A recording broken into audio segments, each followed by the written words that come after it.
Well, welcome to the One More Thing podcast for this week. It was how would you title this series? Was it the family values? Was that kind of the? Well, that's part of it. But we try to deal with the area of ethics and morality, but values as a structure, not just in the family unit, but also within society. Well, and it was great to have you on stage, Laura. Thank you. I am a little partial, though.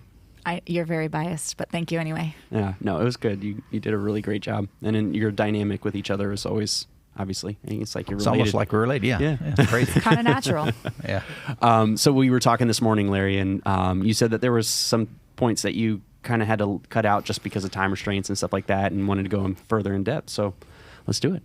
Well, one of the things I think is important, we talked about the 10 Commandments, and we went through all 10 of those commandments with Laura's help and also Moses' help. And But there's some parallels there. That'd be nice to take a little longer to go into those. For example, Moses was the lawgiver, and he's the guy that went up on the mountain to receive the law at Mount Sinai. But in the New Testament, Jesus parallels a lot of the Moses story. And it's nice to bring that out because it really has emphasis. In the early church, it's thought most of the church met in the synagogue. So Matthew was written kind of as a handbook to try to bring Jesus into the synagogue and show how he was the second Moses, or he was the new prophet. He was the Son of God that came and really reinforced a lot of things. That's why even in the Sermon on the Mount, he says, I didn't come to abolish the law. I came to fulfill it. So what law? The 10 Commandments. So in theology, there's a theory of recapitulation. Well, that's a big word, but recapping. And Jesus came to show a lot of recaps. For example, Moses received the 10 Commandments on the Mount Sinai. Jesus received or gave the Beatitudes on the Mount of Beatitudes. And one is about living this, loving God and doing the stuff on the outside. And Jesus came to say, there's a lot of this inside stuff. It's not about the system or the religiosity that we've turned it into, but let's don't forget the poor in spirit and those who are wounded and those who are being persecuted, because they really are the ones who are discovering what the kingdom is about. So Moses came with purity, but typically in humanity, we take a list of rules and we apply them to level 10 on the outside, and we miss some of the more important part. Right. And those of us who've grown up in church, we understand that because sometimes we get so many rules and so much structure, we miss the heart. And it would be nice to show a little more parallel to that it's not really about, we talked about that with the Sabbath, with just Sabbath. You could only walk a quarter mile on the Sabbath. In Jerusalem, the elevators are called Shabbat elevators, which means Sabbath elevators. It's work to touch the button on the elevator. So they're pre-programmed on Saturday. They stop at every floor automatically, so you don't have to push the button. Well, that's just taking this to a little bit of an extreme. Right. In my opinion, Right. But maybe others don't think so. But I think that when we miss the morality of the heart, of loving others and being kind, and those are values that we need to teach our kids as well. Agreed. And I think you had mentioned this weekend, Laura, that we do well with structure. Humans thrive on structure. So that idea of, as long as I stick within these parameters, I'm good. We kind of, on a psychological level, need that in a lot of ways. But again, you miss the heart behind a lot of these. And are there more stories in the Bible where there's this correlation between Moses and Jesus? They try to make these connections? And it's not accidental. You can see, for example, the lawgiver. You can see that both were born in a time where the babies were killed. I mean, Moses was hidden in the basket, on the Nile. And in Matthew, the story is Herod was going to kill the baby, so they went to Egypt. Both ended up in Egypt. Both came out of Egypt. Out of Egypt have I called my son. So there's this parallel, not just with the birth, but with the law. But you can see, they gave manna, fed them in the wilderness. And Jesus comes and feeds the multitudes with 5 loaves and 2 fish. You can see the gift of water to where, Moses hit the rock because they were thirsty and water came forth. And Jesus stands up on the greatest day of the feast. And John says, hey, if you're thirsty, come to me and drink. For he who follows me, will find an abundance of living water within him. These parallels, they're not just one or two. There are dozens. It's not coincidence. When Matthew wrote, in my opinion, and the opinion of other scholars, he was writing to the Jewish synagogue to show Jesus paralleled this great figure in Jewish history, and Jesus is the one that we should follow now. So he was just trying to show the significance of Jesus, and Matthew was, yeah. And Matthew was, yeah. He was trying to write to a Jewish audience, showing the kingliness of Jesus, or the fact that he was the new prophet. Yeah, and it's something that you talk about a lot, is that, we have to remember a lot of these books were written to the culture of that day. He had a very specific audience, and there was a reason why he was writing this way. Right. But you look deeper and you see within the structure of the Ten Commandments, you see structure. Now, it's fun. I'll direct this to Laura, but don't your children work better on a schedule?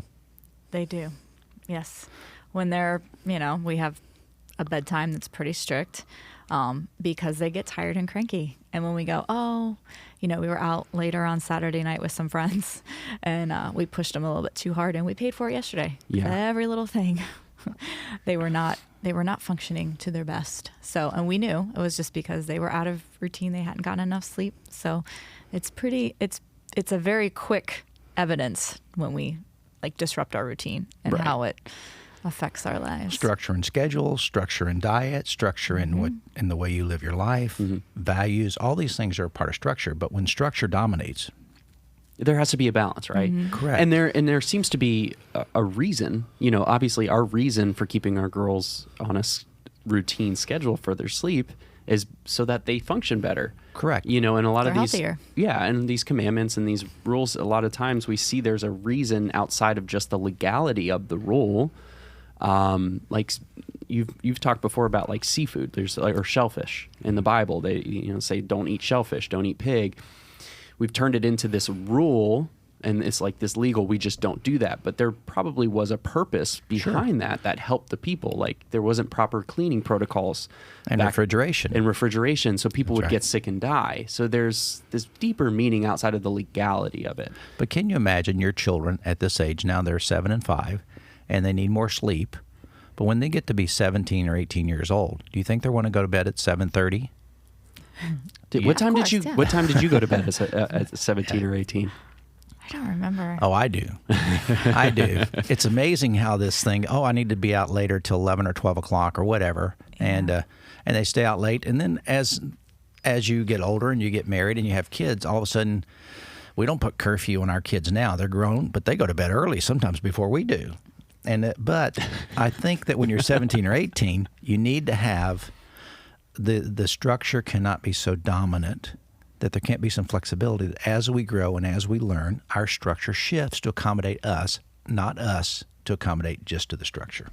So it has value, but not dominance. So this weekend, you guys talked a lot about first family, that's the first time I've heard that phrase. I thought that was an interesting concept. But your first family, so obviously this being your daughter, what was Laura like as a child and a teenager? Was she like either Leighton or London? I've always been interested to talk to you about like her. I think Leighton and London are a combination of you and Laura.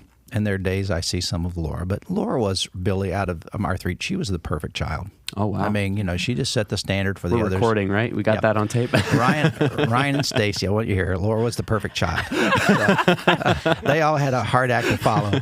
And even now, she knows that's true. So, but we really didn't have struggles. Honestly, we didn't have struggles with any of our children. But we were very specific about routines, and there were disciplines, not harsh, but guidelines to put structure in their life that benefited them.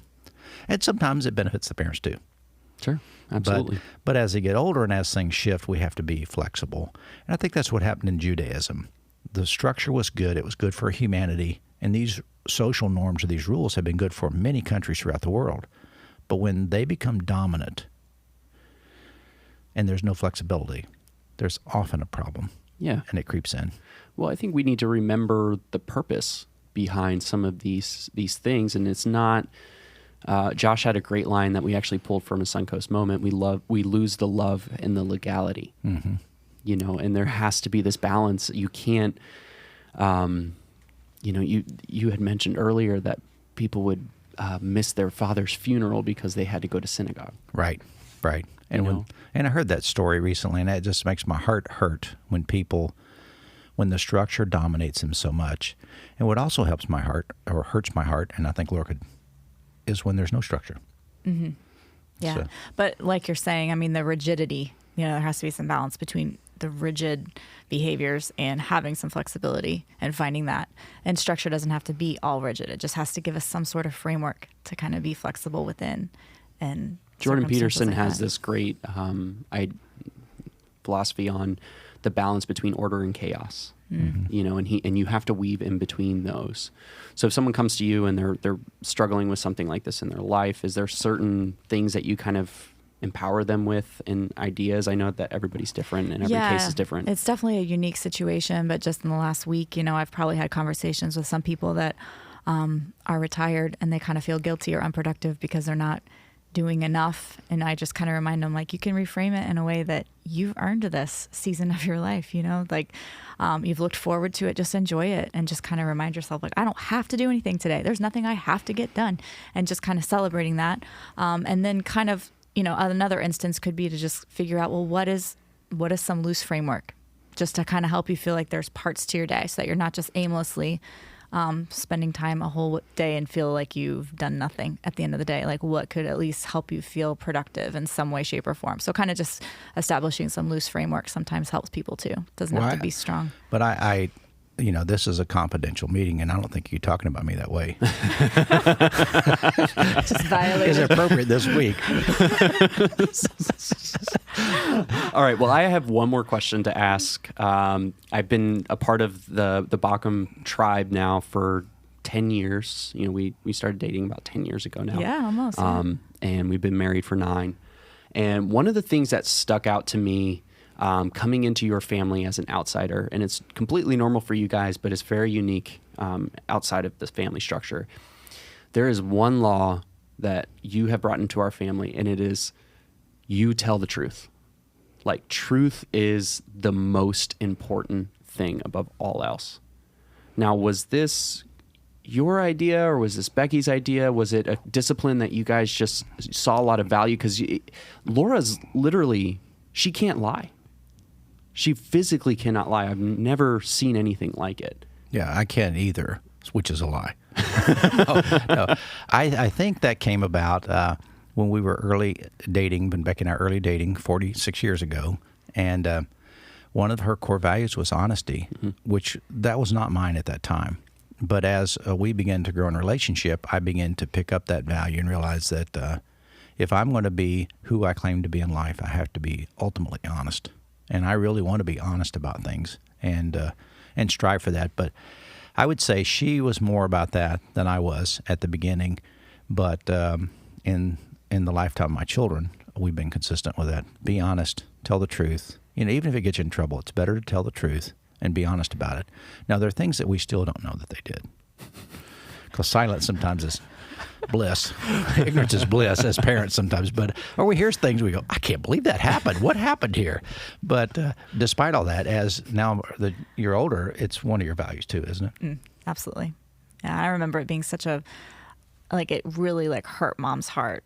I just remember thinking oh my goodness, if we say even something that's slightly untrue, she was just so hurt by it. So that was definitely seared into my memory. That's a hard one. You never want to disappoint your parents. Right. That's that's the worst thing a parent can say to you is, I'm just disappointed. I'm not mad. I'm just disappointed. But going back to the performance thing we talked about this weekend, this performance thing where we want you to do well, we want you to excel in all these areas. And when you don't, sometimes we fudge the truth or we make it seem better than it really is.